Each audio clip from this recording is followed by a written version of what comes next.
When my grandma touched my hand at our Sunday lunch and whispered, "I hope the money helped with college," I had no idea that those 8 words would expose the most devastating betrayal in my family's history, and that the person I trusted most had been stealing from me for 3 years. Before I dive into this story that changed everything I thought I knew about my family, I'd love to know where you're watching from today. Drop your location in the comments below, hit that like button, and if you're new here, subscribe to hear more stories about family secrets that destroy everything. Now let me take you back to that Sunday afternoon when my entire world cracked open. My name is Sarah, I'm 20 years old, and I'm a junior at State University.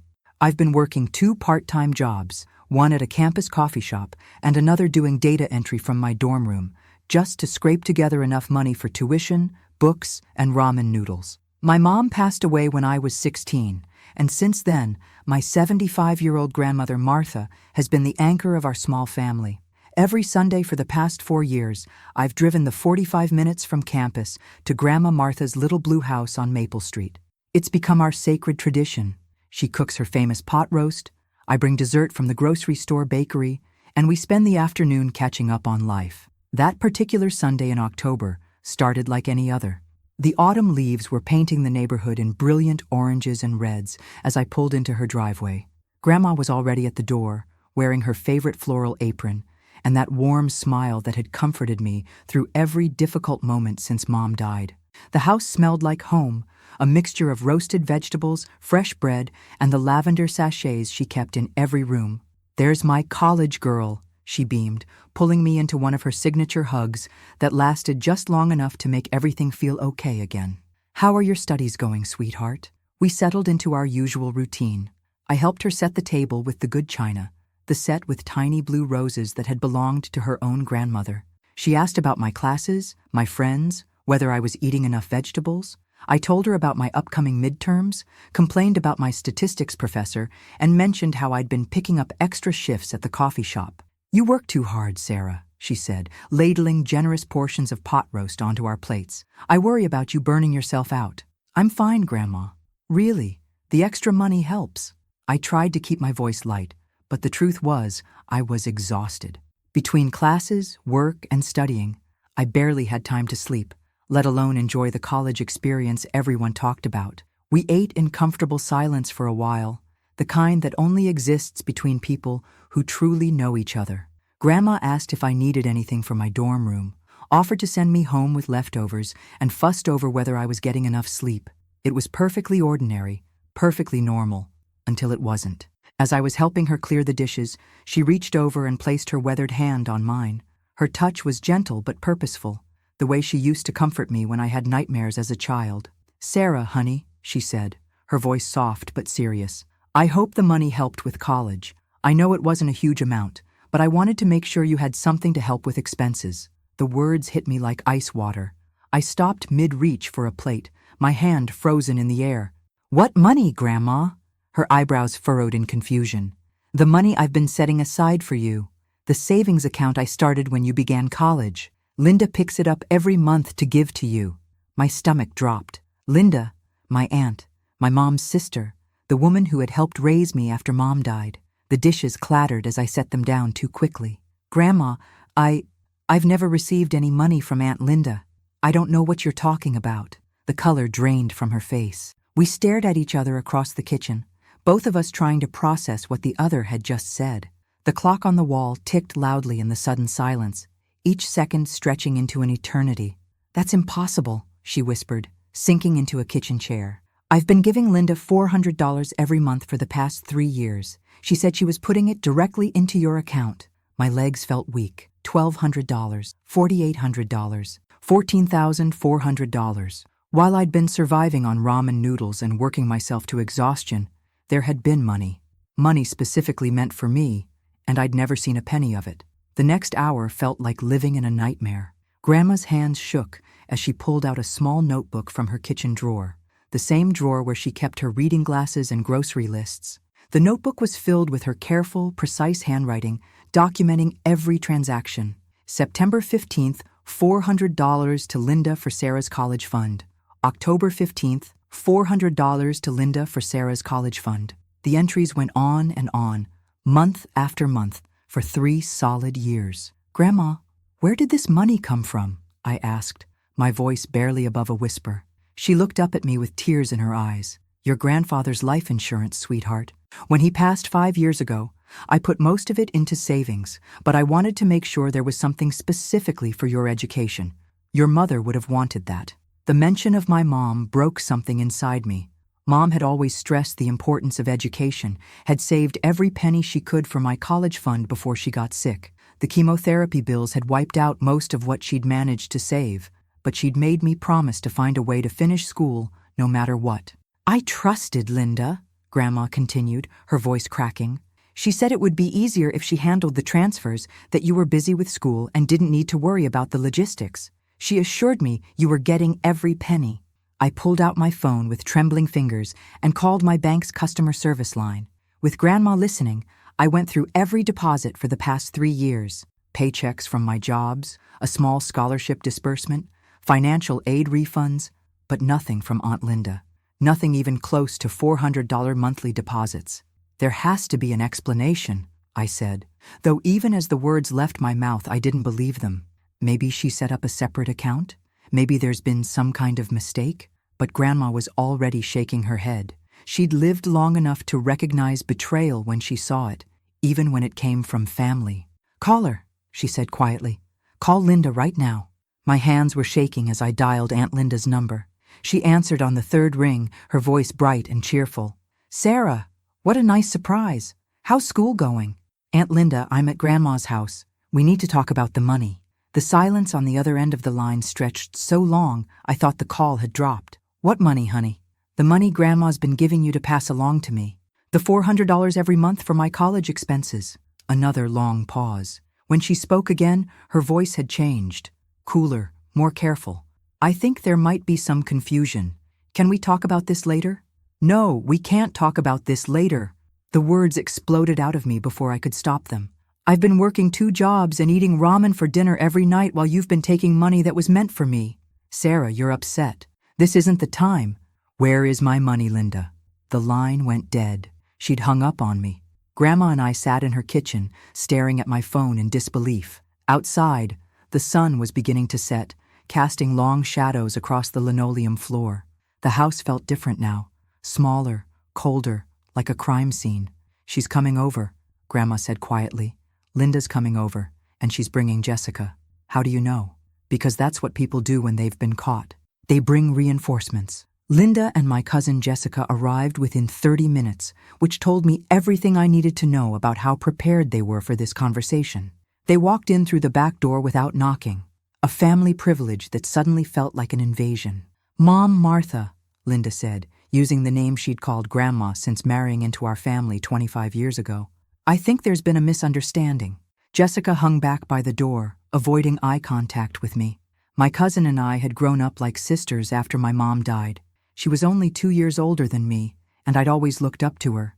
She'd been accepted to an expensive private college 2 years ago, a school that had seemed impossibly out of reach for someone from our middle-class family.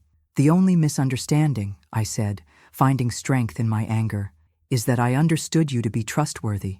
Linda sat down at the kitchen table, smoothing her designer jeans that cost more than I made in a week at the coffee shop. Sarah, I know you're upset, but you don't understand the full situation. Then explain it to me. She glanced at Jessica, then back at me.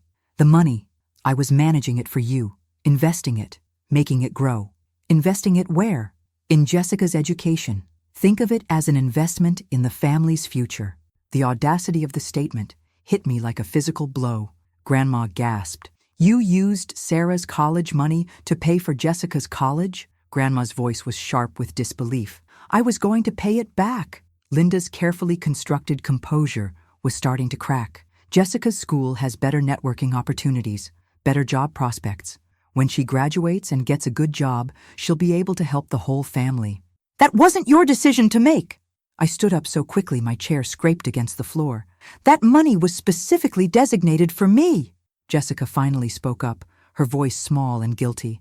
Mom, you said Sarah had financial aid. You said she didn't need it. I do have financial aid, a partial scholarship that covers maybe 60% of my tuition. I've been working myself to death to cover the rest. Linda's face was flushed now. Her mask completely dropped. "You're being dramatic, Sarah. You're doing fine. You're still in school, aren't you?" "I'm eating 1 meal a day. I haven't bought new clothes in 2 years. I've been living on 4 hours of sleep because I have to work nights to pay for textbooks. That's character building. That's theft." Grandma's voice cut through Linda's excuse like a knife. "You stole from a child. You stole from your own niece." The kitchen fell silent, except for the sound of my own ragged breathing. Linda looked around the room like a trapped animal, searching for an exit that didn't exist. "How much of Jessica's tuition did you pay with my money?" I asked. Linda's shoulders sagged. "Most of it. About $40,000 so far." $40,000. Nearly 3 times what I thought I was missing. The room spun slightly, and I gripped the back of my chair for support. "There's more, isn't there?" Grandma asked quietly. Jessica started crying. "Mom, we have to tell them everything." Linda's face crumpled as the weight of her deception became too heavy to carry. There were other things. Jessica needed a car for college. She needed a laptop, clothes, books. The money it was there, and I knew I could pay it back once she graduated. "What other things?" My voice was deadly quiet. "The spring break trip to Europe, the sorority fees, the apartment deposit." Each item hit like a separate punch to the gut. While I'd been skipping meals and wearing the same 3 pairs of jeans, my cousin had been living it up in Europe on money that was meant to keep me fed and housed. "How could you look at me every Sunday dinner and not say anything?" I turned to Jessica, who was now sobbing openly. "How could you watch me talk about picking up extra shifts and not feel guilty?" "I felt terrible," Jessica cried. "But Mom said you were fine, that you were being overdramatic about money, that college was supposed to be a struggle." "I believed her when she said you had plenty of financial aid," Jessica continued through her tears. "She showed me fake bank statements that made it look like you had thousands in your account. I thought you were just, I don't know, being responsible by working anyway." The betrayal cut deeper than I'd imagined possible. Not only had Linda stolen from me, but she'd created an elaborate lie to justify it to herself and to Jessica. She'd made my struggle seem like a choice rather than a necessity. "Fake bank statements?" Grandma's voice was ice cold. Linda couldn't look at any of us. I needed Jessica to feel okay about accepting the money. I couldn't let her think we were taking from Sarah. "But you were taking from Sarah!" Grandma slammed her hand on the table with more force than I'd seen from her in years. "You were taking from a girl who lost her mother, who's been working herself to the bone just to stay in school." "I was going to pay it back," Linda repeated weakly. "When?" I demanded. "Jessica graduates next year." What job was she going to get that would let her immediately pay back $40,000 plus 3 years of interest? The silence stretched between us, broken only by Linda's quiet crying and the tick of the kitchen clock. "There's no plan, is there?" I said, the full scope of the betrayal finally becoming clear. "You never intended to pay it back. You figured I'd never find out, that I'd just keep struggling and you'd keep taking." "Sarah, please. Did you know?" I turned to Jessica. "Deep down, did you know the money was supposed to be mine?"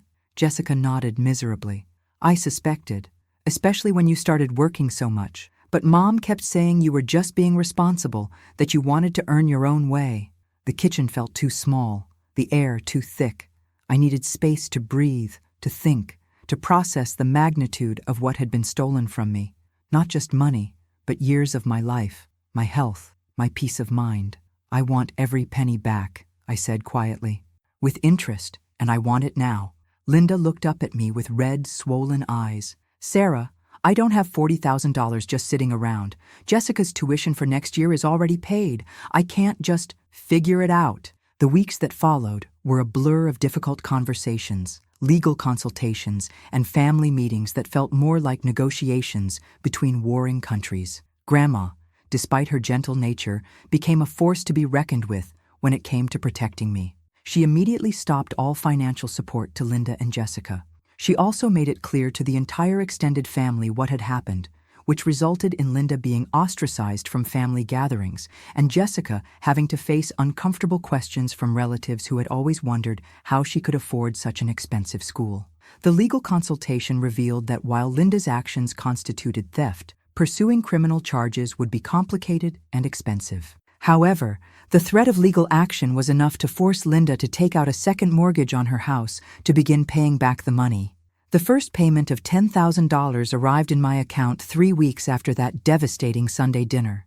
It felt surreal seeing that much money appear in my banking app all at once, more money than I'd ever had in my life. But instead of relief, I felt a strange emptiness. The money couldn't give me back the nights I'd lost to exhaustion, the stress I'd endured, or the trust I'd lost in family. Jessica transferred to a state school for her final year, leaving behind her expensive private college and the lifestyle my money had funded. She wrote me a letter, pages and pages of apologies and explanations, but I wasn't ready to read it. The betrayal felt too fresh, too deep. The most unexpected consequence was how the situation affected my relationship with Grandma. Instead of driving us apart, it brought us closer together. She was horrified that her trust in Linda had cost me so much, and she became fiercely protective of me in ways I'd never experienced. "I should have checked," she said during one of our Sunday dinners, now held at a new restaurant since her kitchen table held too many painful memories. "I should have called you directly instead of trusting Linda to handle everything. Grandma, you couldn't have known. You trusted family. That's what you're supposed to do." But she'd aged in the weeks since the revelation, the stress of the situation taking a visible toll on her health. I found myself worrying about her in ways I never had before. Linda eventually paid back the full amount plus interest, nearly $48,000 total. It took her 2 years and the sale of Jessica's car, but every penny was returned. I used the money to pay off my student loans, cover my remaining tuition, and for the first time in my life, I had a real emergency fund. The money also allowed me to cut back on my work hours and focus on my studies. My grades improved dramatically, and I was able to participate in internships and activities that eventually led to a great job offer before graduation. Jessica and I eventually reconciled, though our relationship was never the same. She spent years working to pay back her mother for the money that had been borrowed on her behalf, and she carried the guilt of having been the unwitting beneficiary of theft. She became an advocate for financial transparency and education, often speaking to college students about the importance of understanding where their money comes from. Linda never fully apologized. Even when making the payments, she maintained that she'd been trying to help the family, and that I was being ungrateful for her management of the funds. We rarely speak now, and when we do, it's through Grandma or at mandatory family gatherings where conversation stays safely surface level. The experience taught me that financial abuse can come from the people you trust most, and that family relationships don't automatically exempt someone from accountability. It also showed me the incredible strength that can come from demanding justice, even when it's uncomfortable and painful. Today, I work in financial planning, helping young adults understand their rights and protect themselves from financial manipulation. Every client who comes to me with a story of family betrayal gets my full attention and advocacy, because I know exactly how it feels to discover that the people who were supposed to protect you were actually preying on you. That Sunday dinner was 5 years ago now. Grandma is still healthy and vibrant at 80, and we still have our weekly dinners, though we've never returned to her house on Maple Street. She sold it last year and moved into a senior community where she's made new friends and started a book club. The money is long spent on education and building my adult life, but the lessons from that experience remain invaluable. I learned that trust, once broken, takes years to rebuild, if it can be rebuilt at all. I learned that financial independence isn't just about having money. It's about having control over your own financial decisions and knowing exactly where your money comes from and where it goes. Most importantly, I learned that speaking up for yourself isn't selfish, even when it makes family gatherings awkward and forces people to face uncomfortable truths. Sometimes the most loving thing you can do for your family is to hold them accountable for their actions. If you're dealing with financial betrayal in your own family, know that you're not alone and that you deserve to have your trust honored and your financial boundaries respected. Don't let anyone convince you that family loyalty means accepting theft or deception. Thanks for listening to my story today.